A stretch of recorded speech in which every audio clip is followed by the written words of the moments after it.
Hola mis queridos amigos, nuevamente con ustedes su doctor Maximiliano, su doctor Tigre, el que ronca en esta negra noche neoliberal latinoamericana, sudamericana, ecuatoriana,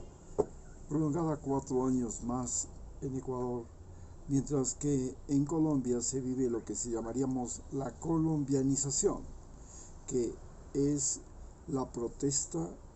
desde todos los rincones del país. Y en Perú se diría la peruanización, que es lo que podríamos llamar el voto convertido en voto protesta, es decir, elecciones en las cuales las personas del Perú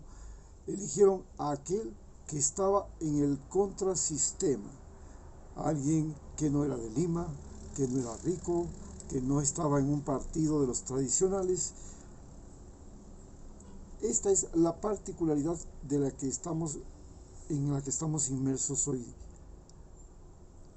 Este día he viajado en el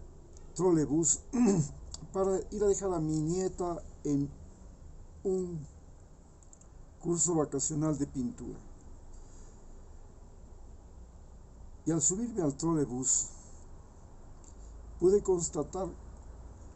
que indudablemente el trolebús es en primer lugar el sitio de mayor contaminación y transmisión de la enfermedad dentro de la ciudad, y que además es una galería donde se ve el límite de pobreza extrema al que hemos llegado. Padres que llevan a sus hijos en el pecho, en una mochila, hijos recién nacidos con hidrocefalia, pidiendo caridad. Otros llevando a sus pechos, a sí mismo cargando en una mochila a su hijito recién nacido, vendiendo shampoos por $1. La informalidad invadiendo las calles, la congestión humana ha vuelto a la ecovía, y como eso es muy imprudente en este momento, es indudablemente la razón de por qué es prácticamente incontrolable la pandemia en la capital. El asunto es cómo llegamos a esta situación. Para entender eso tenemos que entender cómo está reaccionando Estados Unidos frente a Cuba. Cuba es el país que en este momento también ha sido víctima tanto de la pandemia como de las protestas, igual que lo fue Estados Unidos. La diferencia está en que las protestas en Estados Unidos eran por el racismo, en cambio en las protestas en Cuba son efectivamente porque hay carencia de medicamentos, cadencia del servicio eléctrico, dificultad en el abastecimiento de alimentos.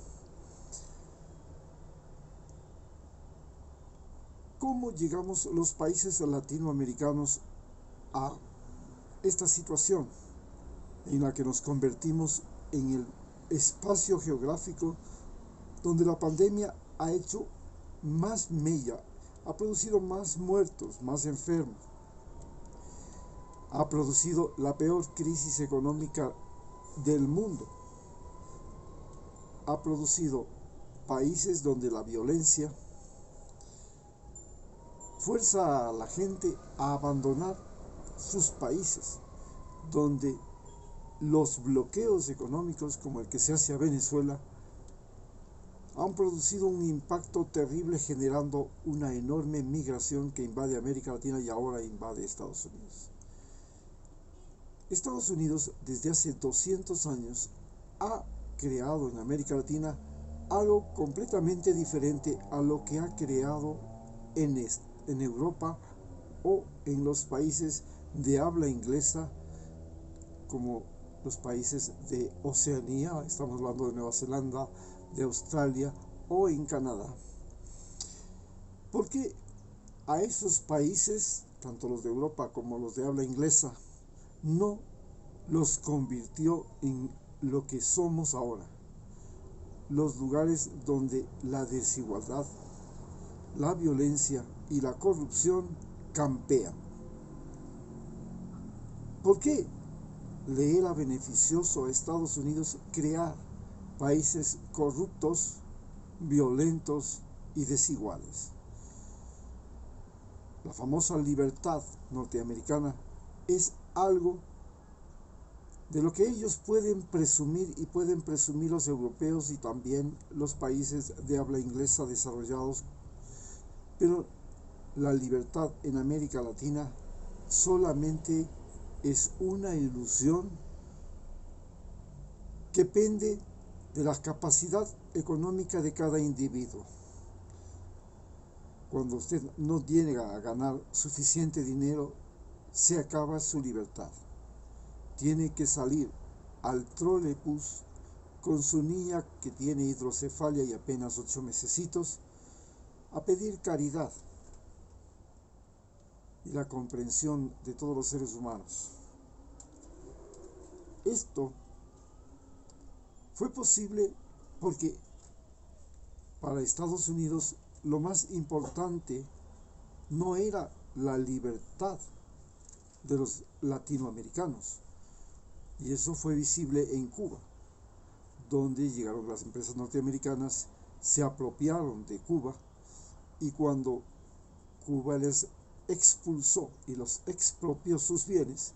esto fue una bofetada imperdonable para los norteamericanos y produjeron la invasión de Bahía de Cochinos, forzando a Fidel Castro a buscar una alianza con la Unión Soviética a fin de repeler todos estos atropellos que eran frecuentes en América Latina,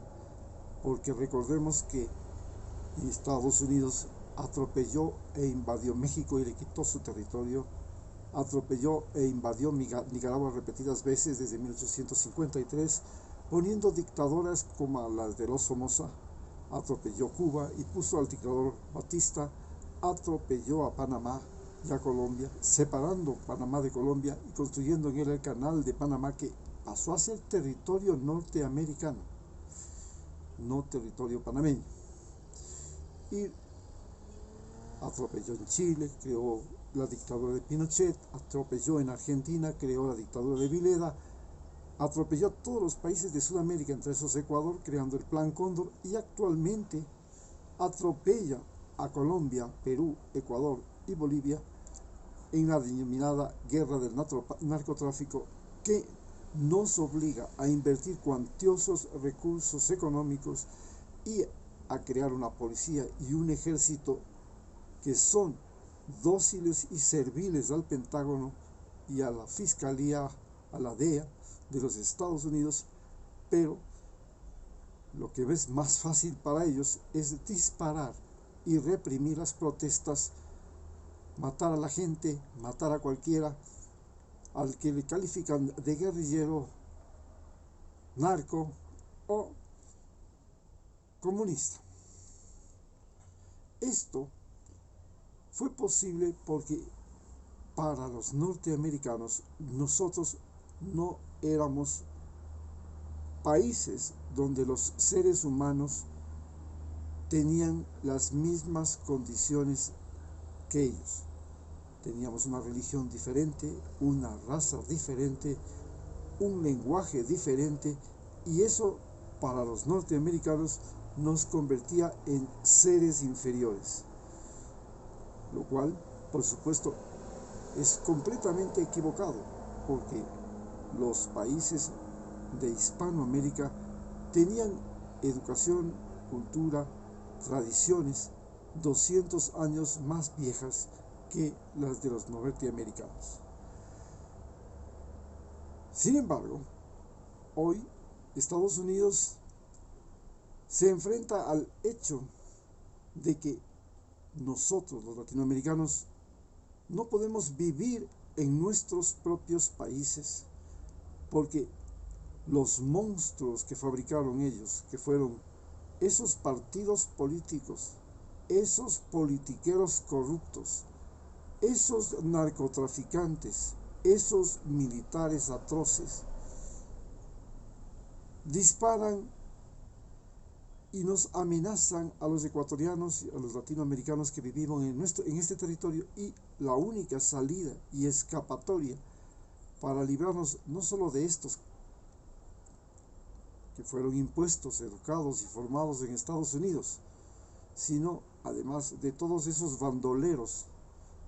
muchos de los cuales fueron formados en Estados Unidos y regresaron a El Salvador, Nicaragua, Venezuela, regresaron a Guatemala, a México, como bandas juveniles, se convirtieron en el terror de nuestros países, se convirtieron en sicarios y pasaron de ser militares altamente entrenados a ser mercenarios capaces de matar al presidente de Haití, al presidente de un país, solo por dinero. Esta circunstancia ha obligado a los países latinoamericanos a ser invasores de Estados Unidos, y esta invasión se debe precisamente a que los gobiernos que hemos tenido, especialmente los gobiernos de derecha, han creado una desigualdad, una corrupción y una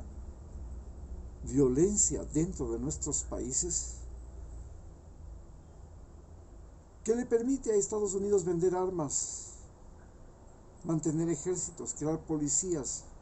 hacernos pelear entre nosotros mismos. Y primero fue, durante el siglo XIX, pelearnos entre nosotros hasta mediados del siglo XX, entre países, y luego le ha servido a Estados Unidos este modelo de gobierno para pelearnos entre nosotros mismos. Nos peleamos entre costeños y serranos, nos peleamos entre campesinos